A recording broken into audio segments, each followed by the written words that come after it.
Proklamasi. Kami, bangsa Indonesia, dengan ini menyatakan kemerdekaan Indonesia. Hal-hal yang mengenai pemindahan kekuasaan dan lain-lain diselenggarakan dengan cara saksama dan dalam tempo yang sesingkat-singkatnya. Jakarta, 17 Agustus 1945, atas nama bangsa Indonesia, Soekarno, Hatta.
Mereka menyerang warga yang berada di depan kafe Starbucks. Indonesia's health ministry has admitted that the mortality rate of 9% is much higher than the global average. But the true number of COVID-19 related deaths may never be known. The majority of observers know that the figures that are being released by the government is perhaps far from accurate. If we look at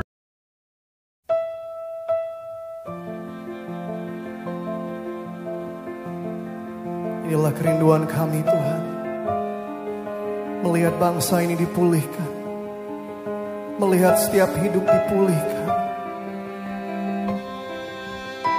Lawat kami, Tuhan.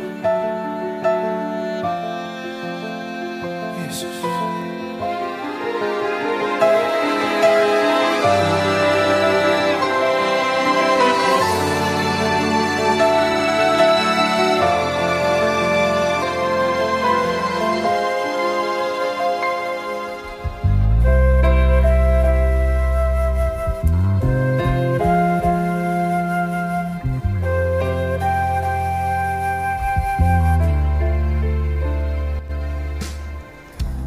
Bapa kami Yesus Kristus yang ada di kerajaan surga, terima kasih karena pada hari ini Engkau memberikan kesempatan kepada kami untuk berkumpul, saling menguatkan dan saling mendoakan satu sama lain.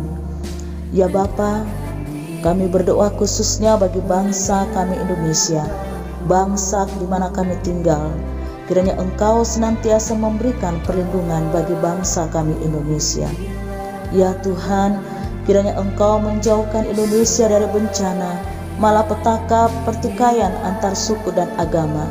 Satukanlah hati kami Tuhan, agar kami bisa memberi dampak yang baik bagi negeri ini. Ya Tuhan, kiranya Engkau juga menyembuhkan dan memulihkan bangsa Indonesia dari pandemi COVID-19. Kami percaya kuasa-Mu sanggup memulihkan dan menyembuhkan bangsa Indonesia. Kami percaya kuasa-Mu sanggup dan menyembuhkan bangsa Indonesia dari pandemi COVID-19. Karena kami percaya bahwa bangsa kami ada di hati-Mu. Engkau begitu mengasihi bangsa kami Tuhan. Tak lupa juga kami mendoakan untuk para pemimpin kami ya Tuhan, Bapak Presiden, Dewan Perwakilan Rakyat hingga para pemimpin di bawahnya. Kiranya Tuhan memberikan mereka hikmat, sifat bijaksana, kejujuran, sifat yang adil, dan juga sifat yang takut akan Engkau ya Bapa, supaya mereka bisa menjalankan tugasnya sesuai dengan kehendak-Mu. Terima kasih Bapa yang baik. Inilah doa dan syukur permohonan kami hanya kepada-Mu. Di dalam nama Tuhan Yesus kami berdoa. Amin.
Shalom, jemaat yang dikasihi oleh Tuhan Yesus Kristus. Oleh kemurahan Tuhan, kita masih bisa beribadah saat ini, walaupun di rumah masing-masing. Siapkan hati saudara, beribadahlah kepada Tuhan dengan segenap hati kita. Kita berdoa menyerahkan ibadah kita ke dalam tangan Tuhan. Kita berdoa. Biarlah kiranya ibadah kami ini dari awal sampai pada akhirnya jadi dalam nama Bapa, Anak, dan Roh Kudus, dalam nama Tuhan Yesus Kristus. Amin. Shalom Bapak Ibu Saudara yang terkasih dalam Tuhan Yesus Kristus. Pada hari ini kita berjumpa kembali bersama-sama untuk mau beribadah kepada Tuhan. Dan biarlah setiap seisi rumah kita mendatang kepada Tuhan, dan kita mau beribadah, kita mau menaikkan pujian kita mau menaikkan hormat dan sembah kita hanya kepada Yesus Tuhan yang memberikan setiap kita. Ku yakin Kau hadir di sini, ku rasakan kuasa yang tak terbatas. Ku yakin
Engkau sungguh baik.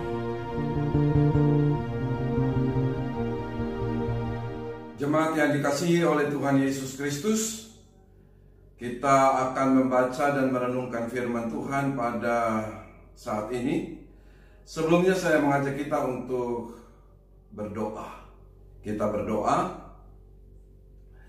Bapa yang baik, di dalam nama Tuhan Yesus Kristus yang adalah Tuhan dan Juru Selamat kami, saatnya di mana kami akan membaca dan merenungkan akan firman-Mu. Sebelumnya kami berdoa mohon bimbingan dan pimpinan Roh Kudus, agar biarlah kebenaran firman Tuhan yang akan kami baca renungkan tidak berlalu dengan sia-sia. Berbicara bagi kami, karena kami anak-anak-Mu telah siap untuk mendengarnya. Hanya di dalam nama Tuhan Yesus Kristus yang adalah Tuhan dan Juru Selamat kami berdoa. Amin. Jemaat yang dikasihi oleh Tuhan Yesus Kristus, adapun yang menjadi pembacaan firman Tuhan dalam pertemuan ibadah kita di minggu ini terambil dari Yohanes pasal 8. Yohanes pasal 8 ayat 30 sampai dengan ayat yang ke-36. Yohanes pasal 8 ayat 30 sampai dengan ayat yang ke-36. Saya akan membacakannya dan Bapak Ibu Saudara bisa ikut di Alkitab masing-masing. Demikianlah firman Tuhan. Yohanes pasal 8 ayat 30 seterusnya demikian.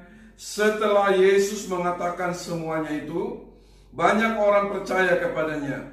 Maka katanya kepada orang-orang Yahudi yang percaya kepadanya, "Jikalau kamu tetap dalam firman-Ku, kamu benar-benar adalah murid-Ku. Dan kamu akan mengetahui kebenaran, dan kebenaran itu akan memerdekakan kamu." Jawab mereka, "Kami adalah keturunan Abraham dan tidak pernah menjadi hamba siapapun. Bagaimana engkau dapat berkata, kamu akan merdeka?" Kata Yesus kepada mereka, "Aku berkata kepadamu, sesungguhnya setiap orang yang berbuat dosa adalah hamba dosa. Dan hamba tidak tetap tinggal dalam rumah, tetapi anak tetap tinggal dalam rumah. Jadi apabila anak itu memerdekakan kamu, kamu pun benar-benar merdeka." Demikian jauh pembacaan firman Tuhan bagi kita pada saat ini. Yang berbahagia ialah setiap kita yang membaca merenungkan firman Tuhan dan melakukannya dalam kehidupan tiap-tiap hari. Puji Tuhan. Jemaat yang dikasihi oleh Tuhan Yesus Kristus, adapun tema dalam perenungan firman Tuhan kita pada saat ini adalah hidup yang dimerdekakan. Hidup yang dimerdekakan. Yang saya maksudkan dengan hidup yang dimerdekakan adalah hidup yang dimerdekakan dari kuasa dosa. Perikop pembacaan firman Tuhan Yohanes 8 ayat 30 sampai dengan ayat yang ke-36, Yesus sedang mengingatkan mereka, khususnya kepada orang-orang Yahudi yang menjadi percaya kepada Yesus, berkaitan dengan apa yang Yesus katakan dalam ayat 21 sampai dengan ayat yang ke-29. Kepada mereka, Yesus katakan bahwa mereka harus tetap tinggal dalam firman-Ku.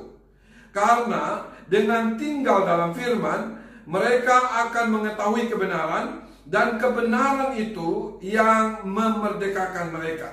Artinya, Yesus mau katakan kepada mereka bahwa tidak cukup hanya dengan percaya, mempercayai, menyerahkan hidup kepada Tuhan, tetapi mereka harus tetap tinggal di dalam firman. Karena dengan tinggal di dalam firman, mereka akan mengetahui kebenaran, dan kebenaran itulah yang akan memerdekakan mereka. Yang sangat disayangkan ialah bahwa mereka tidak memahami apa yang disampaikan oleh Yesus kepada mereka. Sehingga Yesus harus menjelaskan lagi kepada mereka dengan berkata, sesungguhnya setiap orang yang berbuat dosa, hidup di dalam dosa, atau terus-menerus berbuat dosa adalah hamba dosa. Dan orang yang demikian tidak tinggal di dalam rumah atau tidak punya tempat di dalam sorga, tidak akan mempunyai hidup yang kekal.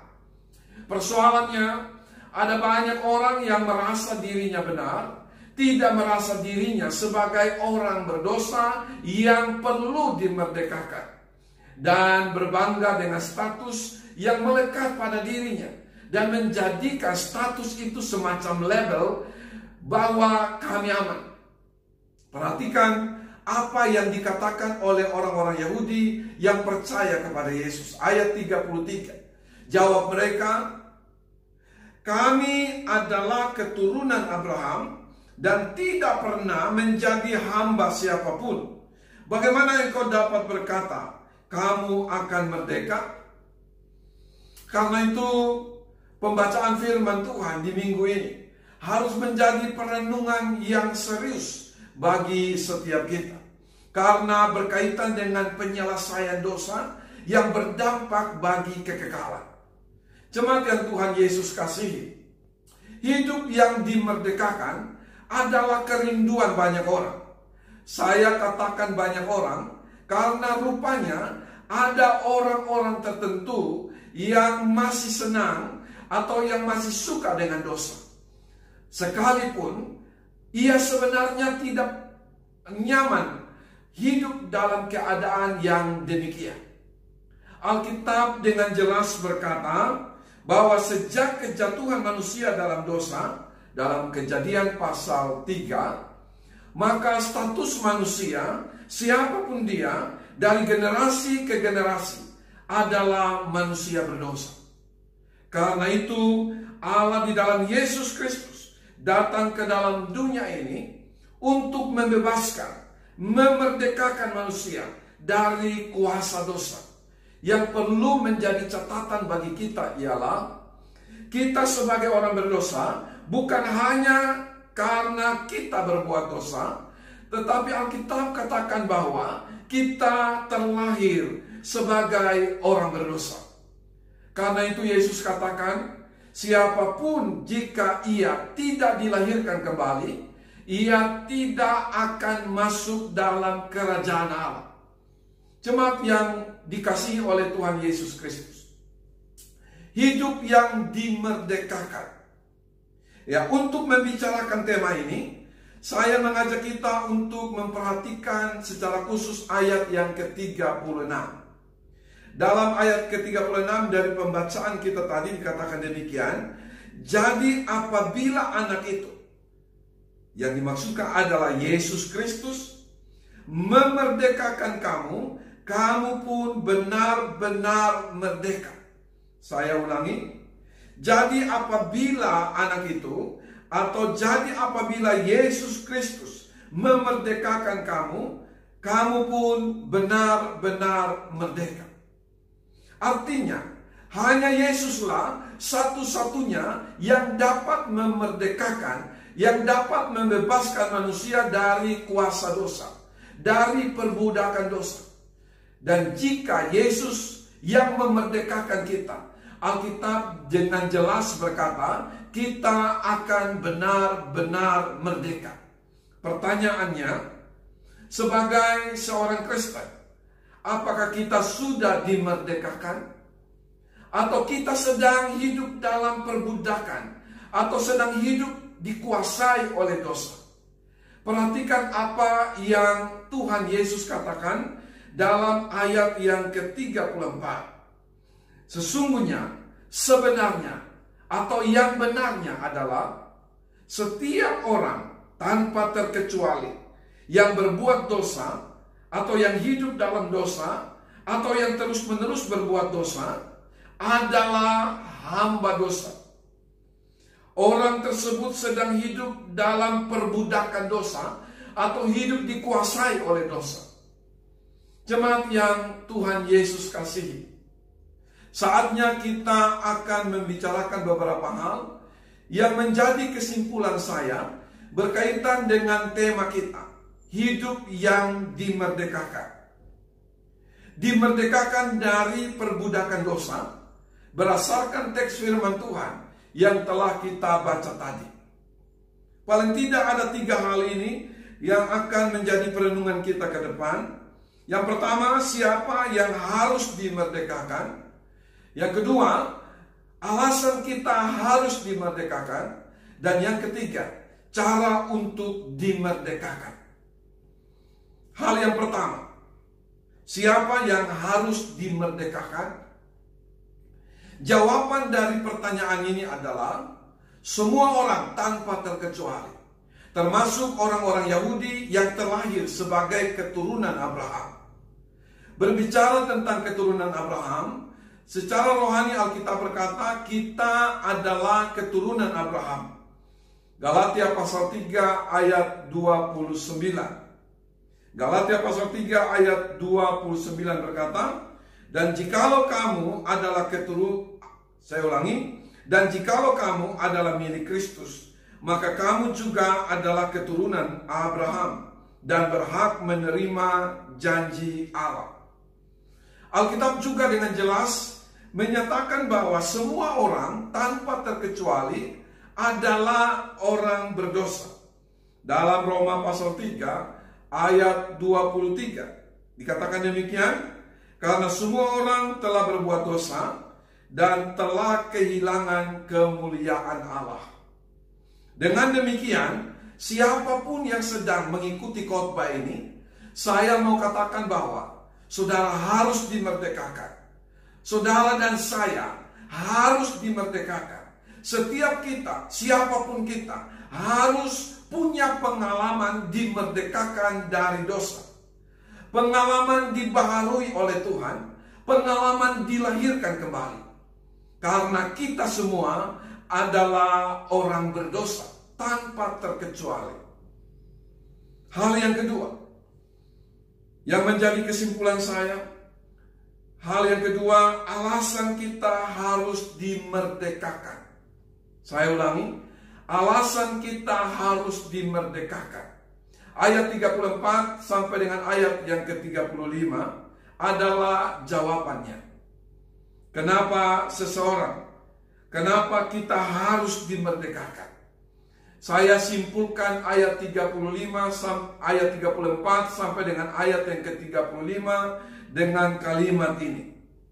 Karena seseorang yang belum dimerdekakan, yang hidupnya di dalam dosa atau dikuasai oleh dosa, tidak punya tempat dalam kerajaan sorga. Siapapun dia, sekalipun dia adalah keturunan Abraham. Alkitab dengan jelas menyatakan bahwa Yohanes pasal 3 ayat 3 dikatakan bahwa aku berkata kepadamu, dalam hal ini Yesus berkata, sesungguhnya jika seseorang tidak dilahirkan kembali, tidak dibaharui, tidak dimerdekakan dari dosa, ia tidak dapat melihat atau tidak dapat masuk dalam kerajaan Allah. Demikian juga di dalam Ibrani pasal 12 ayat 14. Ibrani 12 ayat 14, demikianlah firman Tuhan. Berusahalah hidup damai dengan semua orang dan kejarlah kekudusan. Sebab tanpa kekudusan tidak seorang pun akan melihat Tuhan. Yang menarik dari ayat ini adalah hidup dalam kekudusan dikaitkan dengan hidup yang tidak bermasalah dengan siapapun. Karena itu saya mau katakan, jangan membiarkan hidupmu, hatimu dikuasai oleh amarah, kebencian dengan siapapun. Lepaskan pengampunan kepada siapapun yang sedang bermasalah dengan kita. Saya mau katakan ini, kebencian menghancurkan hidupmu dalam kekekalan. Bapak saudara yang kekasih dalam Tuhan Yesus Kristus, demikian juga kita perhatikan dalam 1 Korintus 6 ayat 9. Kita masih dalam poin yang kedua, alasan seseorang harus dimerdekakan. 1 Korintus 6 ayat 9, firman Tuhan katakan demikian. Atau tidak tahukah kamu bahwa orang-orang yang tidak adil tidak akan mendapat bagian dalam kerajaan Allah? Janganlah sesat. Orang cabul, penyembah berhala, orang berzina, banci, orang pemburit, ya pencuri, orang kikir, pemabuk, pemfitnah, dan penipu tidak akan mendapat bagian dalam kerajaan Allah. Perhatikan ini. Dengan kata lain, seseorang yang belum hidup, ya seseorang yang hidupnya belum dimerdekakan dari dosa, tidak akan pernah bisa memiliki hidup yang kekal. Dari beberapa ayat firman Tuhan yang saya sudah kutip tadi, maka kesimpulannya kita harus dimerdekakan dari dosa, karena jika tidak, maka kita tidak punya tempat dalam kerajaan sorga. Karena itu, ya kita harus dimerdekakan, kita harus dilepaskan, ya kita harus mengalami hidup yang dibaharui. Ya, kita harus mengalami kelahiran kembali. Karena jika tidak, kita tidak punya tempat dalam kekekalan. Kita tidak punya tempat dalam kerajaan surga. Hal yang ketiga yang harus menjadi perenungan kita berkaitan dengan tema kita, hidup yang dimerdekakan. Poin yang ketiga, cara untuk dimerdekakan. Ayat yang ke-36. Ayat yang ke-36. Demikianlah firman Tuhan, jadi apabila anak itu, dalam hal ini Yesus Kristus, jadi apabila Yesus Kristus memerdekakan kamu, kamu pun benar-benar merdeka. Artinya, kemerdekaan sejati hanya ada di dalam Yesus. Hanya Yesus satu-satunya pribadi yang dapat memerdekakan kita dari perbudakan dosa. Karena itu kita tidak punya pilihan lain. Jika kita mau dimerdekakan, datanglah pada Yesus. Hanya Yesuslah yang dapat menolong, melepaskan, membebaskan, memerdekakan kita dari dosa. Jemaat yang dikasihi oleh Tuhan Yesus Kristus, pertanyaannya bagi kita, sudahkah saudara dan saya, sudahkah kita dimerdekakan, dibaharui oleh Tuhan? Alkitab dengan jelas menyatakan bahwa hanya orang-orang yang telah mengalami pembaharuan, yang telah dilahirkan kembali, yang akan masuk dalam kerajaan surga. Adakah saat ini saudara sedang diperbudak, dikuasai oleh dosa-dosa tertentu, dan saudara ingin dimerdekakan dari dosa-dosa tersebut? Kabar baik bagi saudara adalah bahwa Yesus sanggup dan dapat memerdekakan. Yesus sanggup dan dapat melepaskan saudara. Yang apapun pergumulannya, apapun masalah yang berkaitan dengan dosa, datanglah pada Yesus.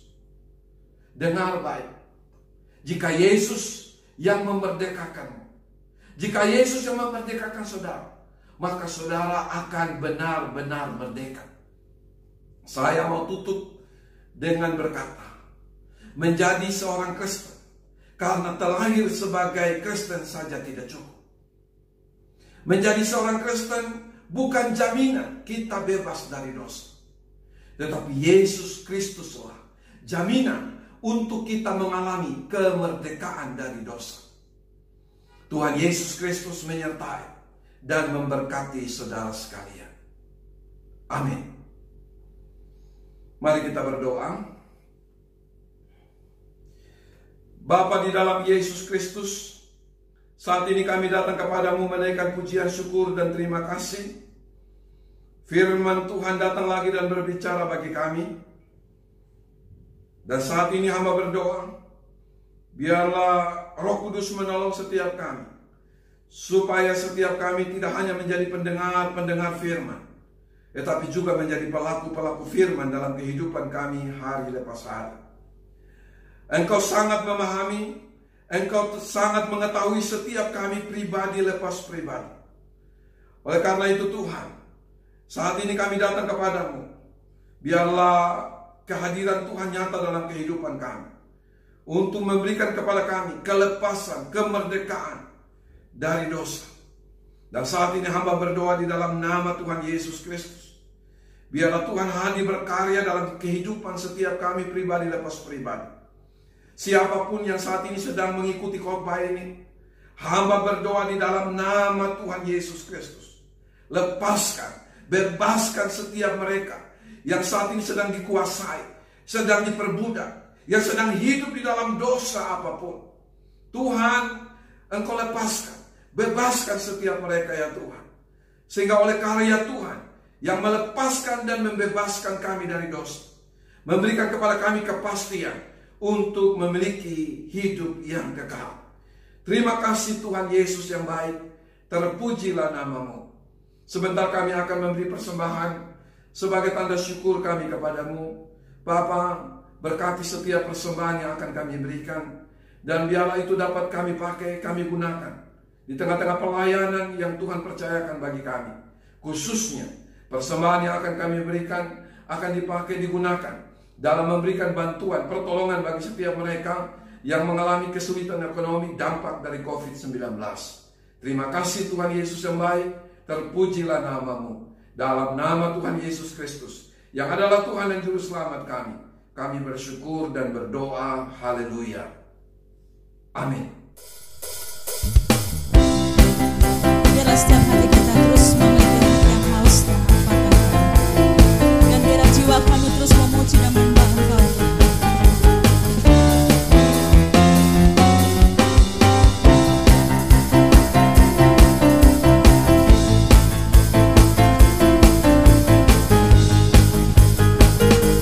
Saudara, angkatlah suara kita dan sama-sama kita katakan, ya Tuhan Engkau Allahku, aku mencari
Terima kasih Bapak Ibu Saudara terkasih Tuhan Yesus memberkati.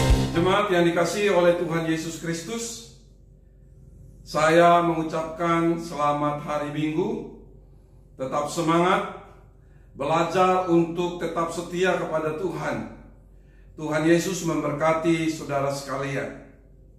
Kita akan mengakhiri pertemuan ibadah kita pada saat ini. Kita bangkit berdiri. Arahkanlah hatimu kepada Tuhan dan terimalah berkat-Nya. Tuhan memberkati engkau dan melindungi engkau. Tuhan menyinari engkau dengan wajah-Nya dan memberi engkau kasih karunia. Tuhan menghadapkan wajah-Nya kepadamu dan memberi engkau damai sejahtera. Kiranya engkau senantiasa ada dalam keadaan baik-baik dan sehat. Penyertaan dan pelindungan Tuhan akan menjadi bagianmu, kemanapun engkau pergi dan dimanapun engkau berada, dari sekarang ini bahkan sampai selama-lamanya. Semua kita yang percaya sama-sama katakan, amin. Tuhan Yesus memberkati saudara sekalian. Shalom.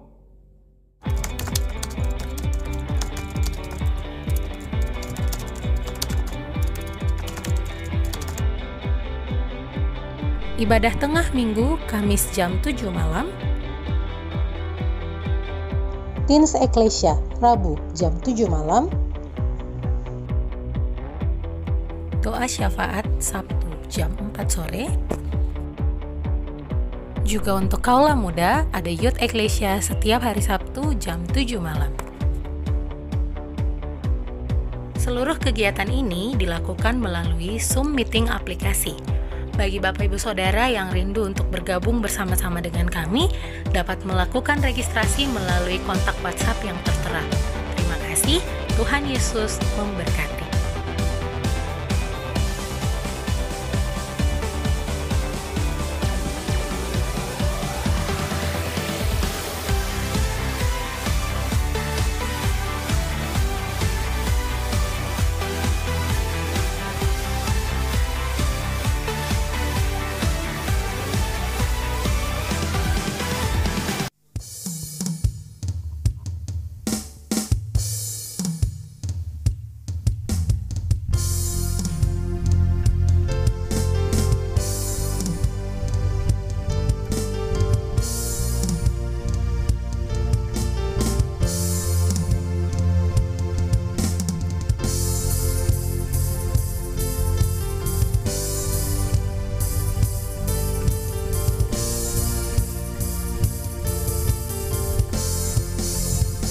Segala sesuatu